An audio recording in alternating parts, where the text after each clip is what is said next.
Now, why African-American owned businesses are still a rarity in many neighborhoods, including minority communities. NewsHour economics correspondent Paul Salmon has been exploring that question, part of his ongoing reporting, making sense of financial news. Maggie Anderson, her two daughters, her husband John.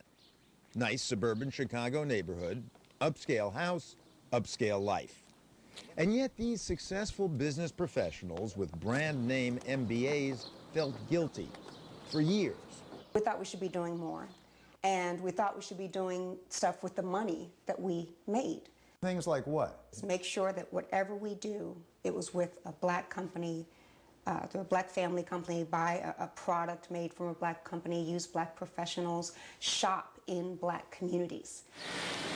And thus, the empowerment experiment, chronicled in the recent book Our Black Year, buying strictly from black-owned businesses for 12 whole months. Starting out, the Andersons expected some problems shopping only at black-owned stores. They'd be smaller, selection not as great, prices a little higher, maybe had to drive a little bit. We assumed there'd be probably about 20 dry cleaners that we could choose from, just in black pockets, not in Oak Park, where we live. What they found? One black-owned dry cleaner in all of the Chicago area. Hey, how you doing, Maggie?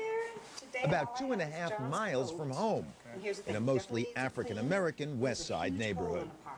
Years ago, it used to be a lot of black-owned businesses around, and funding just went down, and things just went kind of kaput after that, and the black-owned businesses just seemed to leave the area. So how did you survive? I've been in this location for about 4 years, and before then, my uncle owned this place for 20 years. And most of my survival came from contract business, where we couldn't, get the money from the neighborhood, or people come in and patronize the businesses in the neighborhood, due to the lack of jobs. We had to revert to contract businesses. So that explains all those Army camouflage shirts or whatever it was that I saw. That's the ROTC uniforms for the city of Chicago Public Schools. Most money spent by African-American consumers, even in their neighborhood shops, goes to non-black business owners who seldom invest in or hire from the local community. Something the Andersons linked directly to the 14% black unemployment rate and other economic inequities, and that they found the media failed ever to report. Don't just say the black unemployment is 4 times that of whites. Say that black businesses only get 2% of the $1 trillion of black buying power. And then say that black businesses are the greatest private employer of black people. Then you might be able to say, wow, if there were more support of black businesses, if maybe a little more of that $1 trillion got to those businesses, unemployment wouldn't be so high. They wanted to do something extreme enough that everyone, including their fellow members of the black upper middle class, would notice. Most folks like us think that we are giving back to the community by living well. We're stereotype negators. Is that true, that middle-class black folk think that just being middle class or upper middle class is enough?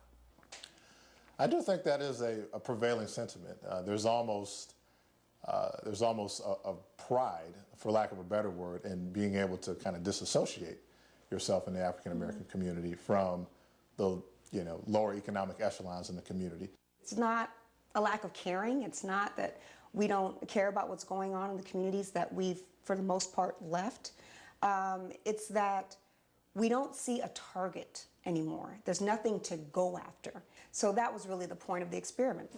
Oh, okay, perfect. Your total was $12. By month 3, the Andersons had found their dry cleaner and a black-owned grocery store and a black-owned gas station 40 miles away, all located in largely black neighborhoods.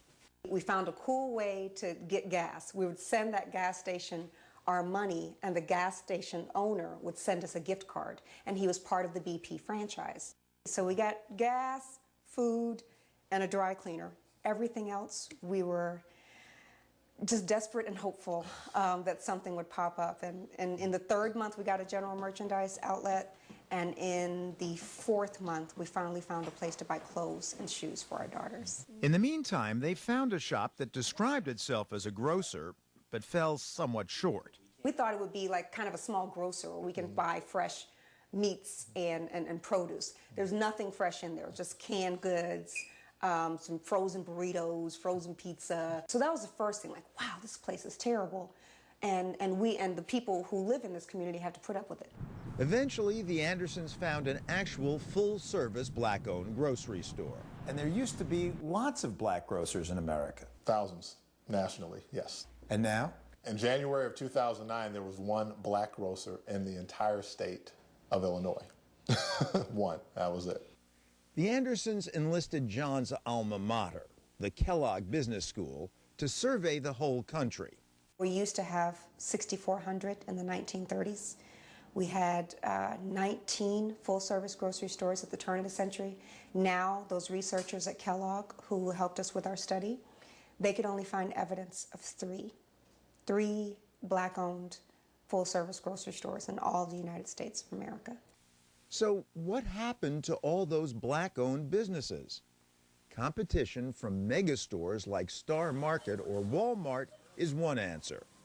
But a fuller answer may be integration, says Cornell economist Vicki Bogan. Prior to desegregation, actually my parents are in that generation in which they weren't allowed to patronize certain kinds of restaurants. In that particular environment, if you were a black-owned restaurant, you were guaranteed a certain number of customers that didn't have any other option of eating in other establishments if they wanted to eat out. John Anderson agrees, but adds one more troubling factor. The white man's ice is colder. Yes. White man's ice is colder. What is it? In the black community, there's a joke about how sometimes we feel like our goods and services are inferior. You know, like a psychosis, which is disturbing because I'm not aware that this exists in other ethnic communities. It was the 1-2 punch of integration. Of course, integration was great, but economically, it had a deleterious impact on our community. The first punch was we were so happy to have the opportunity to shop at Woolworth and Sears that we felt like we was sticking it to somebody by going there. Hey, I'm going to spend all my money with you and show you that my money is just as green. Then the second punch was that those retailers started recruiting my husband and me. So when I'm coming up in the 70s, the big goal of any mama, any big mama, is for her daughter or her son to get a good job at a big white company. So our would-be entrepreneurs, our talented 10th, as we call them in our community, we flocked to corporate America. And they got all our money, and they got all our talent. If there isn't much disagreement over why the black community lost its retail jobs, there's plenty over what to do about it. Cornell's Bogan makes 2 points. First, the key need is for more capital to be generated by and invested in the black community. Just on a day-to-day basis, black businesses generally don't have the same access to capital, financial capital, even human capital, that other types of businesses do. But the second point is that buying black won't make much of a difference, even if you do find black retailers, says Professor Bogan. Even if you confine yourself to just purchasing from black merchants, where are those black merchants going to get their products? In today's global economy, it's likely that their suppliers are not going to be African American. They might not even be American. But one business the Andersons found certainly is black-owned Covenant Bank, which also reinvests in the community. Board member Kim Jackson. The percentage of dollars that go out of this community is far beyond most neighboring communities, and we definitely need to see that decreased. We can and have supported ourselves and sustained ourselves. We need to go back to that. And Maggie Anderson's efforts do seem a step in that direction. What percentage of your customers, would you guess, are like Maggie Anderson, coming here specifically to patronize a black business? I'd say maybe 10% of my customers, you know, because of Maggie. So before Maggie came here and wrote about you, what percentage of your customer base was here to patronize a black business? I would say before, maybe 1%. The Anderson effect, making a small dent in inner city Chicago, which needs all the economic revitalization it can get.